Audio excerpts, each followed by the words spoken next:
ஒரு படத்தை உருவாக்குறதுக்கு முழு உழைப்பை வந்து ஒரு ஹீரோவா கொடுத்திருக்காரு, ஒரு நடிகரா கொடுத்திருக்காரு அப்படின்னும்போது, அவரும் அவருடைய படைப்பு வரல அப்படின்போது அவருக்கும் அந்த மன வருத்தம் இருக்கும். அவரும் வந்து குரல் கொடுக்க மறுக்கிறார். அவரும் வந்து என்ன நடந்ததுன்னு சொல்ல மறுக்கிறார். இன்னொரு பக்கம் பார்த்தீங்கன்னா, இந்த படத்தினுடைய தயாரிப்பாளர் ரூ. 400 கோடி ரூ. 1 2 இல்ல ரூ. 400 கோடி பணத்த போட்டிருக்காங்க.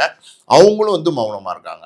ஸோ இப்படி ஒரு சூழல் வந்து ஜனநாயகன் படத்துக்கு நிலவிட்டு இருக்கு. சர்டிஃபிகேட் இன்னை வரைக்கும் கிடைக்கல.